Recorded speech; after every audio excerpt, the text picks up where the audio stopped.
everyone, welcome to my fourth lecture of biological classification. Myself Nandini and I am your biology teacher. So guys, आज मैं आपको kingdom protista के बारे में पढ़ाऊंगी. Okay, Monera तो हमने अपनी क्लास लेक्चर थर्ड में अपना कंप्लीट कर लिया था, है ना. तो आज हम पढ़ेंगे प्रोटिस्टा के बारे में. चलो स्टार्ट करते हैं. सो गाइस, हमारा नेक्स्ट टॉपिक क्या है? Kingdom protista.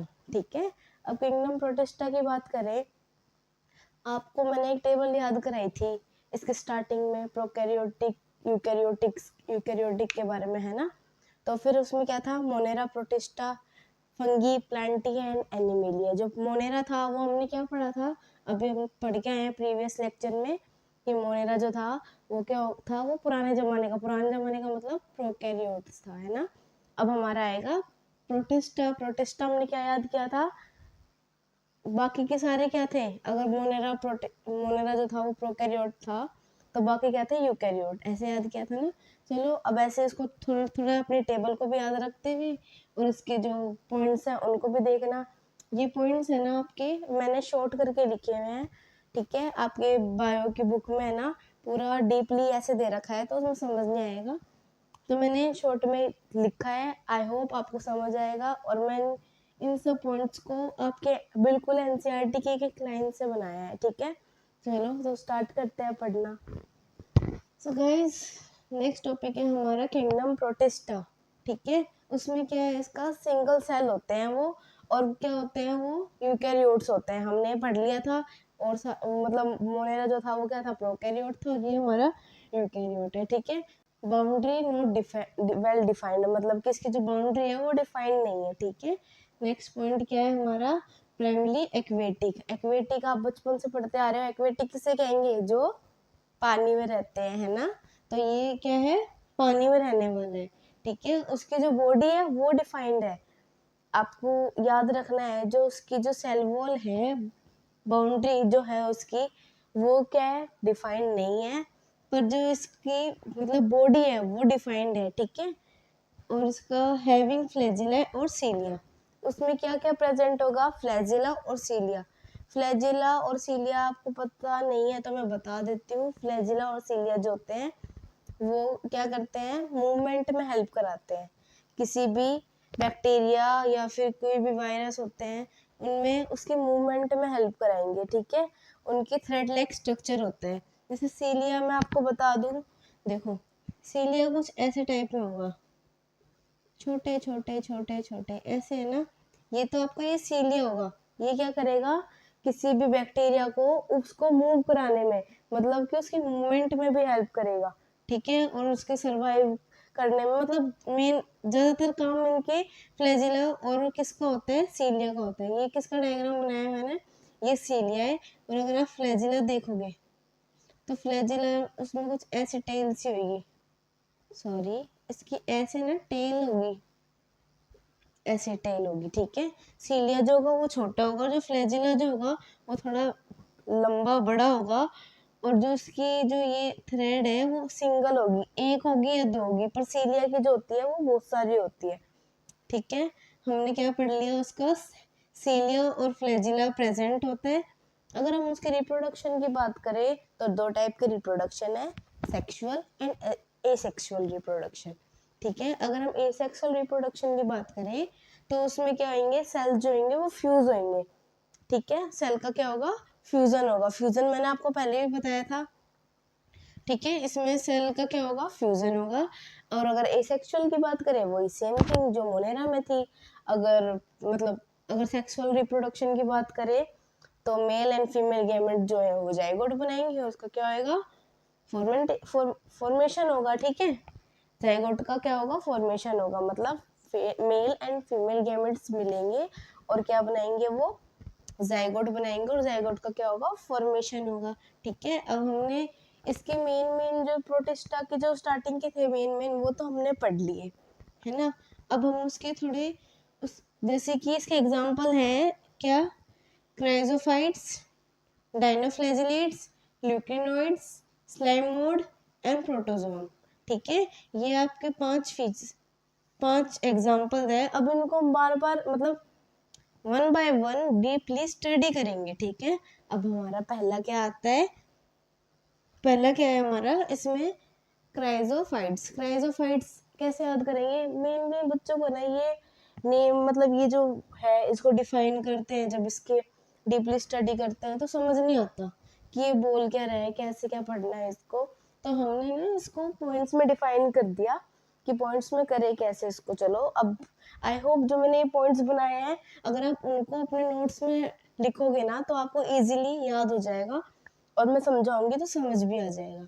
चलो अब हम पढ़ते हैं क्राइजोफाइट्स के बारे में पढ़ते हैं। इसमें एग्जाम्पल क्या है, याद आपको बारी बारी एग्जाम्पल जो है ना वो याद करते चलना है, ठीक है। एग्जाम्पल क्या है इसका, डायटम्स एंड डेस्मिड्स। डेस्मिड्स तो मैंने लिखा है और एनसीईआरटी में गोल्डन एल्गी लिख रखा है। Golden algae, desmids and golden algae दोनों सेम चीज होती है। डायटम एंड डेस्मिड्स जिसको क्या बोलेंगे, गोल्डन एल्गी बोलेंगे, ठीक है। अब हम अब ये देखते हैं कहाँ पे प्रेजेंट होगा। ये है ना फ्रेश वाटर में ही प्रेजेंट होगा और नमकीन नमकीन मतलब ओशियंस वाले एरिया में प्रेजेंट होगा, दोनों में प्रेजेंट होगा ये, ठीक है, क्राइजोफाइट्स। और वो जो होंगे वो बहुत चीतू चीतू मतलब छोटे छोटे होंगे, माइक्रोस्कोपिक होंगे बैक्टीरिया वो, ठीक है। और वो क्या करेंगे, फ्लोटिंग करते रहेंगे, फ्लोटिंग करते रहेंगे मतलब अपने आप फ्लोट होते रहेंगे वो, ठीक है। अब वो छोटे छोटे हैं, अब ओशियंस में रहते हैं, है ना, फ्रेश वाटर में रहते हैं। अब उन्हें खाना देने तो कौन जाएगा, कोई नहीं जाएगा, तो वो अपना खाना ना खुद ही बनाते हैं, मतलब कि वो ऑटोट्रोपिक होंगे। और वो क्या करेंगे, फोटोसिंथेटिक करेंगे, जैसे कि फोटोसिंथेटिक अपने आप करेंगे और खाना बनाएंगे, ठीक है। अब हम इसके डायटम्स की बात करें, जो पहला एग्जांपल दे रखा है आपके एनसीईआरटी में, डायटम्स क्या होंगे, उसका स्ट्रक्चर बताया है वो कैसा है, वो ओवरलैपिंग सेल्स होती है उसकी, मतलब कि शो बॉक्स स्ट्रक्चर होता है उसका, मतलब ऐसे, ठीक है। और उसकी जो सेल्स वो होंगी वो कैसी होंगी, वो ओवरलैप कर रही होगी, एक दूसरे को ओवरलैप कर रही होगी, ठीक है। और उसकी वॉल किससे बनी होगी, सिलिका से। इसकी वॉल किससे बनी होगी, सिलिका से।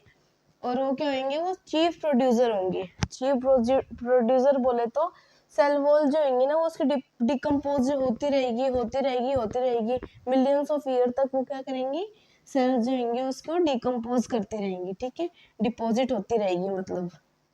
और उसके बाद उसको फिर क्या बोलेंगे, अगर डिपॉजिट सेल वॉल जो है उसकी डिपॉजिट होती रहेगी मिलियंस ऑफ ईयर तक, तो फिर इसको क्या बोलेंगे, डायटोमिशियस अर्थ बोलेंगे, ठीक है। और वो कैसी हो जाएगी, एक टाइम के बाद वो ग्रीफी सॉइल्स हो जाएगी। ग्रीफी सॉइल्स क्या हेल्प करेगी, अब ग्रीफी सॉइल्स क्या हेल्प करेगी, used for polishing soil, fertilization of oil and help protecting the earth matter of environment, मतलब कि used for polishing soil, filtration of oil मतलब कि पॉलिशिंग करने के लिए सोइल के फिल्ट्रेशन, मतलब कि अगर कोई ऑयल होगा उसको फिल्टर करने के लिए उसमें भी काम आएगी अगर सॉइल से अगर फिल्टर करना होगा। और क्या आएंगे, help protecting the earth matter of environment, okay. फिर चलो अब एक बार फिर से रिवाइज करते हैं इनको कि हमने अभी तक क्या पढ़ा। हमने पढ़ा कि, चलो बारी बारी रिवाइज करते हैं। हमने पढ़ा कि प्रोटिस्टा जो है वो क्या है, वो यूकैरियोटिक है, बाउंड्री वॉल सेल वॉल जो है वो उसकी डिफाइंड नहीं है, जो बाउंड्री है उसकी, ठीक है। और प्राइम वो क्या होंगे, वो एक्वेटिक होंगे, वेल डिफाइंड बॉडी होंगी उनकी, और क्या प्रेजेंट होंगे, सीलिया एंड फ्लैजिला प्रेजेंट होंगे। हमने रिप्रोडक्शन की बात कर ली, एसेक्सुअल एंड सेक्सुअल। एसेक्सुअल जो होंगे तो क्या होगा, फ्यूजन होगा, और सेक्सुअल होंगे तो जाइगोट फॉर्मेशन होगी, ठीक है। उसके बाद हमारे ये बारी बारी क्या है, ये chrysophytes, dinoflagellates, euglenoids, semi slime moulds and protozoans, ये हमारे 5 हैं। अब इसको हम बार बार डीपली मतलब one by one deeply study करेंगे। तो हमारा पहला हमने क्या पढ़ाया था, क्या पढ़ा है हमने, राइजोफाइट्स के बारे में पढ़ा है, जो कि इसके एग्जांपल क्या दे रखा है हमें, डायटम्स एंड डेस्मिड। डेस्मिड बोले तो गोल्डन एल्गी, और वो कहाँ कहाँ प्रेजेंट होंगे, फ्रेश वाटर और मेराइन वाटर दोनों प्रेजेंट दोनों में प्रेजेंट होंगे। उसको कहानी की तरह याद करो। अगर मेराइन वाटर मतलब कि नमकीन वाले पानी में प्रेजेंट है, मतलब ओशन में, और ओशन में तो खाना देने कोई आएगा नहीं उसको, तो उसको अपना खाना खुद बनाना पड़ेगा। तो वो क्या करेगा, वो फोटोसिंथेटिक करेगा, ठीक है, वो अपना खाना खुद बनाएगा। फिर उसके बाद इसका एग्जाम्पल दे रखा है, उसके बारे में बता दिया। जो इसका स्ट्रक्चर कैसा दिखता है, वो है ना ओवरलैप कर रहा होता है, उसके सेल्स जो है वो ओवरलैपिंग होंगे। और कैसा दिखेगा, वो मेन है ये, कैसा दिखेगा वो, सोप बॉक्स की तरह दिखेगा, ठीक है, सोप बॉक्स की तरह। और इसकी वॉल जो होंगी वो किससे बनी होगी, सिलिका से। किससे बनी होगी वॉल इसकी, सिलिका से। और क्या होगा, वो चीफ प्रोड्यूसर होगा। अब चीफ प्रोड्यूसर है, इसका मतलब कि जो इसकी सेल वॉल जो है वो क्या होती रहेगी, इसमें क्या होगी, डिपॉजिट होती रहेगी, होती रहेगी, होती रहेगी। मिलियंस ऑफ ईयर तक वो क्या होगी, उस पर डिपॉजिट होगी, जिसके वजह से उसको क्या बोलेंगे, डायटोमिशियस अर्थ बोलेंगे, ठीक है। और एक टाइम पे के बाद वो क्या बन जाएगी, ग्रीफी सॉइल्स बन जाएगी। और ग्रीफी सॉइल्स होने के बाद वो क्या क्या किस किस चीज में हम यूज कर सकते हैं उसको, पॉलिशिंग करने के लिए, फिल्ट्रेशन ऑफ ऑयल करने के लिए, and प्रोडक्टिंग the earth matter of environment, ठीक है। अब हमने क्या पढ़ा है इसमें, क्राइजोफाइट्स पढ़ लिया। अब हम पढ़ेंगे अपना डायनोफ्लैजिलेट्स, ठीक है। चलो अब पढ़ते हैं डायनोफ्लैजिलेट्स। चलो अब हम पढ़ते हैं डायनोफ्लैजिलेट्स, ठीक है। डायनोफ्लैजिलेट्स की बात करें तो ये भी कहाँ पे प्रेजेंट होंगे, मैराइन वाटर में प्रेजेंट होंगे, मतलब ओशियंस वाटर में, ठीक है। और वो क्या होंगे, फोटोसिंथेटिक होंगे, मतलब वो अपना खाना खुद बनाएंगे। जैसे वो थे ना क्राइजोफाइट्स, वैसे ये है हमारे क्या है, डायनोफ्लैजिलेट क्या है, वो अपना खाना वो भी खुद बनाएंगे, ठीक है। अब देखो उसमें ना पिगमेंट प्रेजेंट होगी। पिगमेंट क्या हेल्प करती है उनको कलर देने में, कलर देने में का मतलब जैसे yellow, green, brown, blue, red, जो भी उनके जो वो होंगे ना कलर्स, वो किसके हेल्प से होंगे, पिगमेंट्स के। मतलब उनके अंदर क्या होगा, पिगमेंट प्रेजेंट होगा, पिगमेंट, ठीक है। उसकी जो सेल वॉल है वो किससे बनी होगी, सेलुलोज प्लेट से होंगी बनी हुई, ठीक है। उसके क्या होंगे, दो फ्लैजिला होंगे, लॉन्गिट्यूडनल एंड ट्रांसवर्स, ठीक है। दो फ्लैजिला कौन कौन से होंगे, लॉन्गिट्यूडनल एंड ट्रांसवर्स, ठीक है। उसके बाद है ना उसको रेड डायनोफ्लैजिलेट्स बोलेंगे, मतलब कि गोनिकुलक्स, मतलब कि इनको ये बोलेंगे, डायनोफ्लैजिलेट्स को क्या बोलेंगे, गोनिकुलक्स, जिसको क्या जो क्या बनाता है, रैपिड मल्टीप्लिकेशन होती है, जिसमें क्या होता है, रैपिड मल्टीप्लिकेशन होती है, जिससे वो क्या बनता है, रेड टाइड्स बन जाते हैं, रेड टाइड्स, ठीक है।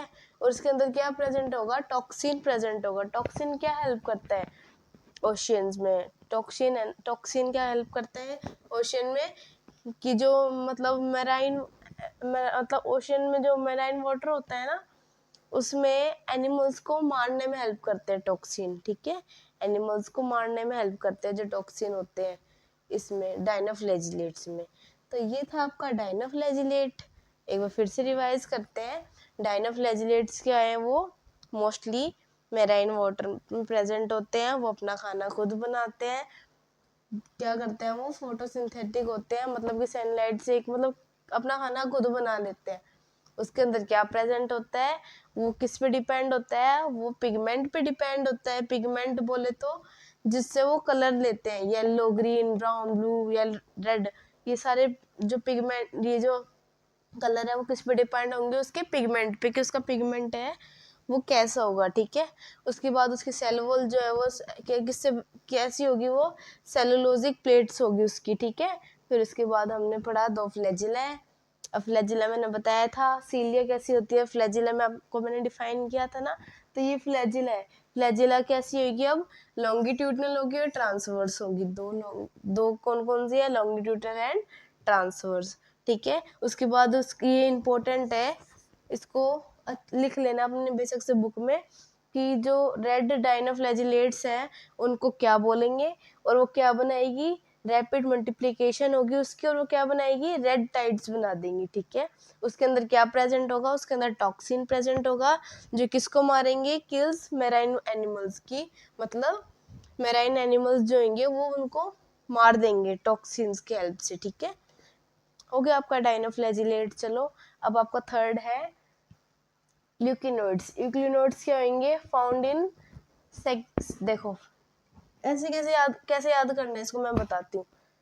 देखो ये है आपका यूक्लिनोइड्स, इसको है ना ऐसे डिफाइनिंग मतलब हाफ हाफ करके लिखना है एक पेज पे, कि मतलब जैसे छोटी क्लास में आप वो करते थे ना, उसको डिफरेंशिएट करते थे ना, उसको कैसे करेंगे अब उसको ल्यूकेनोइड्स। अब आपने देखो जैसे मैंने ये लिखा बीच में लाइन करके, डाइनोफ्लैजिलेट्स एंड न्यूक्लियोनोइड्स, ऐसे स्लाइम मोड्स ऐसे कर करके लिखेंगे ना, उसको कंपेयर करते जाएंगे तो इजीली याद होगा। ठीक है, अब हमारा क्या है, यूक्लिनोइड्स आ गया, कहाँ पे प्रेजेंट होंगे वो, स्टेगनेंट वाटर। स्टेगनेंट वाटर कौन सा होता है, फ्रेश वाटर को बोलते हैं। ठीक है, स्टेगनेंट मतलब फ्रेश वाटर में प्रेजेंट होगी, फाउंड इन स्टेगनेंट वाटर।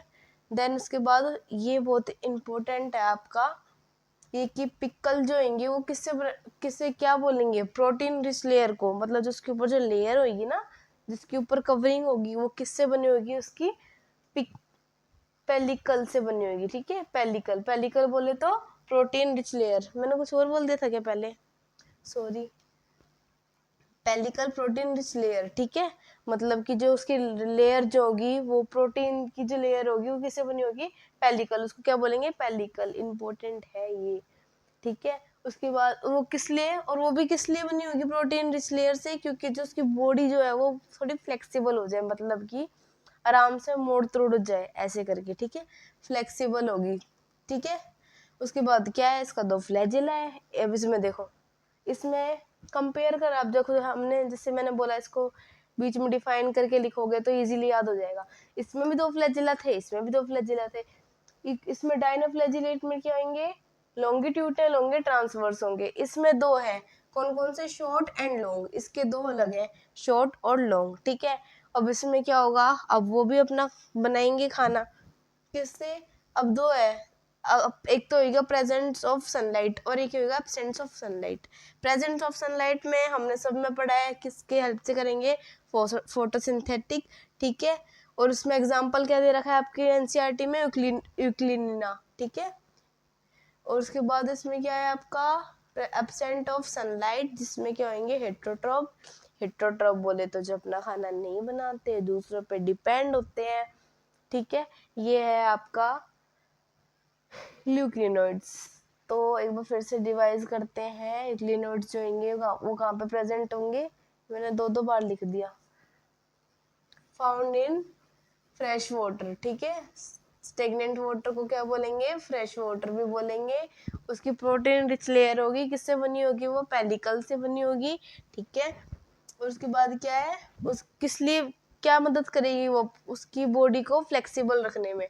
उसकी दो फ्लैजिला है, short and long, presence of sunlight and absence of sunlight. Presence of sunlight का मतलब फोटोसिंथेटिक होंगे, एंड एब्सेंस मतलब हेट्रोट्रोप्स होंगे। ठीक है, उसके बाद इसका एग्जाम्पल क्या दे रखा है, यूग्लिनिया, और उसके बाद इसमें ये आपका ये प्रेजेंट बता दिया, मतलब वो दूसरे पे डिपेंड होंगे, वो अपना खाना खुद नहीं बनाएंगे। ठीक है, और सनलाइट की प्रेजेंस होगी तो मतलब फोटोसिंथेटिक तो होंगे ही। ठीक है, ये हो गया आपका ल्यूक्लिनोइड्स एंड डाइनोफ्लैजिलेट। उसके बाद आएगा आपका स्लाइम मोड, उसको हम अपना नेक्स्ट लेक्चर में करेंगे, क्योंकि उसकी जो नेक्स्ट वाला है उसमें थोड़ा लेंथी है।